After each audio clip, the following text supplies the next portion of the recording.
Merci Madame la vice-présidente. Excellences, Mesdames, Messieurs, je me réjouis de présenter mon 5e rapport annuel au Conseil des droits de l'homme sur la situation des droits de l'homme en République centrafricaine, conformément à la résolution 54/31 du 12 août 2023. Il couvre la période allant du 1er juillet 2023 au 30 juin 2024.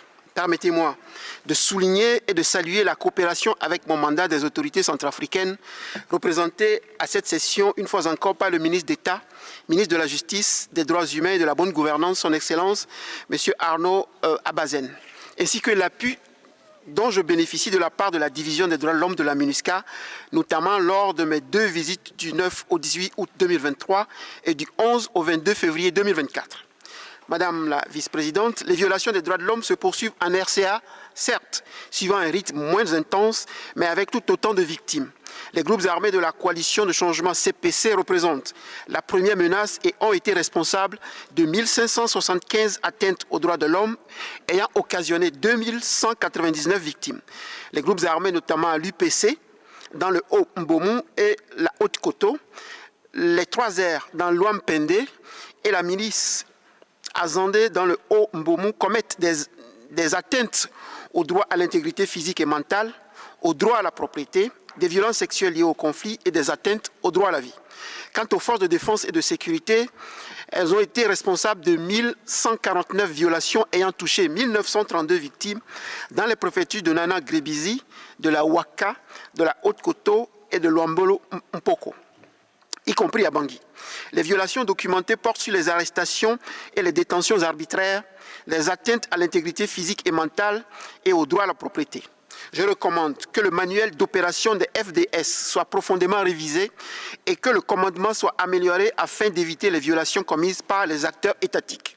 S'agissant des forces bilatérales russes, des témoignages concordants continuent de faire état d'atteintes graves à la vie des populations civiles et des actes de représailles sur des personnes ayant supposément collaboré avec des groupes armés. Leur brutalité à l'égard des représentants de l'État dans les provinces et des forces de défense et de sécurité a été rapportée par plusieurs témoignages également. Ces comportements graves compromettent la double mission de protection des populations civiles et de renforcement des capacités des forces de défense et de sécurité. L'impunité des forces bilatérales doit cesser. Leurs opérations ne s'inscrivent pas en dehors du droit. Les autorités doivent continuer à enquêter sur toute allégation faisant état de violations commises par les forces bilatérales. S'agissant de l'APP-RCA et de la feuille de route, 5 ans après l'accord de paix et 10 ans après l'installation de la MINUSCA, la situation sécuritaire s'est substantiellement améliorée. Je tiens à saluer les efforts des autorités centrafricaines qui ont adopté de multiples mesures visant à donner effet à leur engagement pris au titre de l'accord de paix. La feuille de route de Luanda doit faire la preuve de son efficacité, notamment dans le cadre de la dissolution des groupes armés. La mise en œuvre des instruments de paix et les efforts visant l'amélioration de la sécurité doivent relever 5 défis pour assurer la sécurité des populations. D'abord, la formation, l'équipement, le déploiement, la rémunération, y compris les primes globales d'alimentation, généralement nommées PGA, et le commandement des forces de défense et de sécurité, sans oublier la nécessité d'un mécanisme de redevabilité fonctionnelle qui exige la mise en place d'une unité de police judiciaire spécialisée chargée de réaliser les actes de procédure à l'encontre des militaires et assimilés sur lesquels pèsent des allégations. Ensuite, la révision du manuel d'opération et une mise à niveau des forces engagées sur le terrain, notamment sur le contrôle des checkpoints et les conditions d'arrestation et de détention. Ensuite, le contrôle démocratique de l'Assemblée nationale sur la stratégie de la politique nationale en matière de sécurité. Aussi, une coopération tactique renforcée avec la MINUSCA, avec un appui aérien, technique et logistique soutenu, une assistance à la planification des opérations ainsi que des opérations conjointes pour anticiper les actions des groupes armés. Enfin, une mobilisation soutenue de l'Union africaine et de la CEAC, garant de l'accord de paix, en intégrant les problématiques de gestion et de contrôle des frontières, de circulation des armes, des réfugiés et de la transhumance dans les revues stratégiques de l'accord. Une conférence, à mon avis, sous-régionale sur la paix et le développement est vivement souhaitable. S'agissant des aspects politiques, la situation a évolué avec une nouvelle constitution promulguée le 30 août 2023. Elle se distingue par la consécration de son titre 2 aux droits de l'homme et aux libertés fondamentales. La Constitution consacre également des devoirs. Toutefois, la notion de centrafricain d'origine, aux articles 67 et 183, comme critère, notamment pour être candidat aux élections présidentielles et pour accéder aux hautes fonctions civiles et politiques, est sélective et porte, à mon avis, en elle les germes de conflits futurs. Elle s'oppose à d'autres principes consacrés par la Constitution elle-même, notamment le principe d'égalité, d'unité et de justice. Il urge que, sous la lumière de la philosophie fondamentale du Zokwezo, fondatrice de la nation centrafricaine, les autorités clarifient dans le dialogue, y compris le cas échéant, au moyen d'une loi, cette notion de centrafricain d'origine qui a, jadis, généré des conflits dans d'autres pays en Afrique. S'agissant de l'opposition, la marche vers les élections 2025 nécessite une détente du climat politique. Et j'appelle donc les autorités à un dialogue de confiance qui peut se matérialiser notamment par, d'abord, le rétablissement de tous les canaux de dialogue, y compris le rôle des partis politiques sous le régime de la nouvelle Constitution et le fonctionnement des institutions. Ensuite, des gestes politiques à l'égard des leaders de l'opposition condamnés, mais également la libération de l'honorable député Ephraim Biandoka, incarcéré au camp de Roux à Bangui depuis le 15 décembre 2023 et dont l'état de santé m'a poussé à soumettre aux autorités un appel urgent qui malheureusement est resté sans suite. J'appelle également les partis de l'opposition à des efforts constructifs. L'intransigeance politique, aussi séduisante soit-elle, est une voie royale vers l'impasse et les tensions au détriment du peuple. Le compromis politique n'est plus une option, mais une exigence au service des droits des populations meurtries par la situation conflictuelle. S'agissant des élections, que je considère, et je l'ai déjà répété à plusieurs reprises, comme une réponse politique appropriée à la situation, ces élections ont été à maintes reprises différées à cause de l'insuffisance du financement nécessaire et du retard des préparatifs au niveau technique. J'appelle les partenaires techniques et financiers à soutenir le processus électoral par leur propre contribution. La décentralisation et la gouvernance locale sont indispensables à la restauration, l'extension et la consolidation de l'autorité de l'État, notamment l'effectivité des services sociaux, de justice et de sécurité à la base.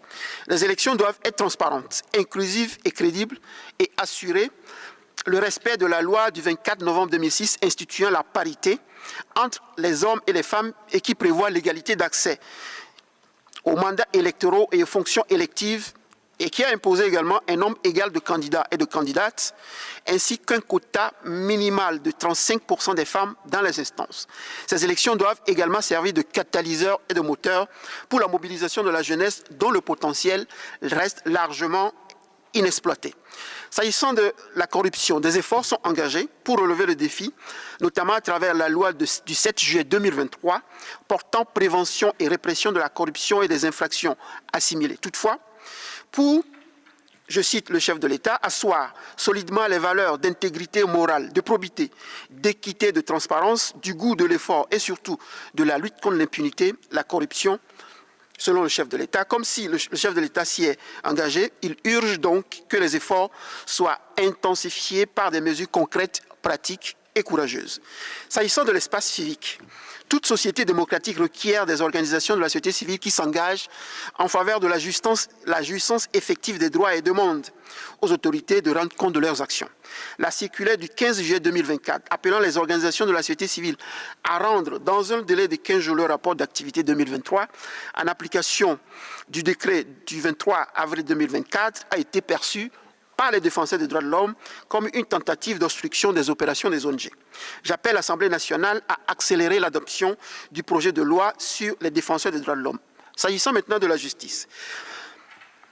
Sur le plan de la justice, donc, le Forum de Bangui de 2015 et le dialogue républicain de 2022 ont fait de la lutte contre l'impunité la pierre angulaire d'un État centrafricain débarrassé des démons de la guerre et de l'instabilité. Selon les conclusions du dialogue républicain, l'impunité est la cause principale des crises récurrentes en RCA. Tant que la justice ne passe pas, les blessures resteront dans les cœurs. Les crimes de sang et les crimes économiques ne doivent plus rester impunis. Telle a été la conclusion du dialogue républicain. C'est pourquoi j'appelle les autorités centrafricaines à adopter les mesures concrètes pour la mise en œuvre des 217 recommandations du dialogue républicain. S'agissant de la Cour pénale spéciale, 21 informations judiciaires sont en cours, dont 6 ouvertes sur plainte avec constitution de partie civile. 41 personnes sont inculpées, dont 37 en détention provisoire, 3 sous contrôle judiciaire et 1 évadé.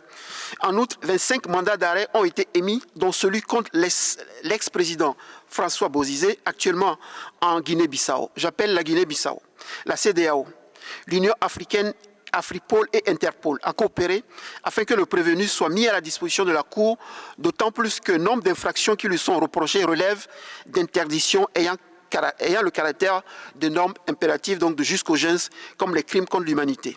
Et j'appelle donc également les autorités centrafricaines à remettre à la Cour M. Hassan Ali Bouba, dont la procédure devant la Cour a été interrompue par son exfiltration par la gendarmerie nationale. Sur les questions de réparation, la CPS a rendu l'arrêt du 23 octobre 2023 qui pose les principes majeurs en matière de réparation. Ces principes ont été repris dans un autre arrêt. Mais les réparations décidées par l'arrêt de 2023, d'octobre 2023, ont été exécutées en 10 mois, ce qui constitue un délai raisonnable. Ainsi, des réparations ont été accordées à 9 victimes directes des crimes, dont 5 de violences sexuelles et 32 familles affectées par l'attaque des villages de Lumona et de Kundjili en 2019. Les réparations financières individuelles et collectives s'élèvent à 18 855 millions de francs CFA, soit environ 29 000 $ américains. Pour que les réparations prononcées soient exécutées, il urge de mettre en place un fonds de réparation des victimes. Sans ce fonds, l'accès à la justice serait bancal et le processus de lutte contre l'impunité inachevé. S'agissant de la commission Justice, Vérité, Réparation et Réconciliation, en mai 2024, il a été mis un terme au mandat des commissaires empêtrés dans une mésintelligence profonde ayant hypothéqué la mise en œuvre des plans stratégiques de la Commission. Dans un communiqué en date du 30 juillet 2024, j'ai appelé les autorités à observer un certain nombre de principes fondamentaux dans la sélection de nouveaux commissaires et à éviter que les mêmes causes produisent les mêmes effets en octroyant notamment les ressources suffisantes à la Commission. J'appelle ici également les autorités à réviser ou à envisager la révision de l'article 4 de la loi du 7 avril 2020 concernant la durée du mandat de la Commission, fixée à 4 ans initialement et renouvelable une seule fois. Madame la vice-présidente, concernant la dimension sociale et le développement, le recul de la violence dévoile malheureusement l'ampleur de la paupérisation de la population, affaiblie par tant d'années de conflits.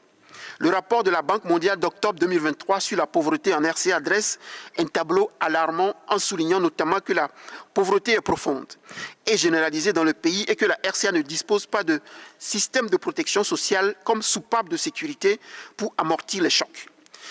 Plus de la moitié de la population centrafricaine est dépendante de l'aide humanitaire. Si l'élan humanitaire n'est pas progressivement transformé en une dynamique de développement en faveur de l'amélioration de la sécurité, pour la satisfaction des besoins sociaux de base de la population, la dépendance humanitaire risque de s'accroître. La paupérisation de la population avec. Il urge donc d'amorcer un changement de trajectoire qui doit se matérialiser par la construction et la réhabilitation des infrastructures administratives, judiciaires, sécuritaires, sanitaires, scolaires, sportives et culturelles. Il urge donc que les projets de développement à effet durable prennent le relais avec un recours dégressif à l'humanitaire grâce aux dividendes générés par les projets de développement. Concernant les infrastructures, justement, elles sont un enjeu majeur du processus transitionnel en RCA, car en l'absence d'infrastructures routières praticables en toute saison, surtout en saison des pluies, les forces de défense et de sécurité n'ont pas pu anticiper les attaques des groupes armés et libérer les populations sous leurs menaces constantes. Le rétablissement de l'autorité de l'État est donc tributaire de la capacité des forces de défense et de sécurité à atteindre les zones désenclavées où opèrent malheureusement les groupes armés. Mais également, l'absence d'infrastructures routières empêche l'acheminement de l'aide humanitaire et hypothèque les échanges commerciaux entre les régions, la liberté de circuler et d'entreprendre. L'absence d'infrastructures judiciaires et pénitentiaires prive les populations de l'accès à la justice et limite les efforts de protection de la population contre la violence quotidienne et la lutte contre l'impunité. L'absence d'infrastructures sanitaires est un facteur aggravant de la dégradation de l'état de santé physique et mentale des populations qui, quoique résilientes, restent durement affectées par des années de conflits, d'une violence inouïe qui requiert un accès effectif à des soins de santé holistiques. Madame la Présidente, pour conclure, l'appui technique de la communauté internationale à la RCA doit rendre possible ce qui est nécessaire pour la dignité et les droits des populations centrafricaines. C'est un appel à passer du bon au meilleur. Certes, notre monde est troublé par des crises et des conflits un peu partout. Cependant, la résolution du conflit centrafricain doit demeurer en haut de l'agenda de la communauté internationale. Elle sait comment y mettre un terme. Je vous remercie pour votre aimable attention.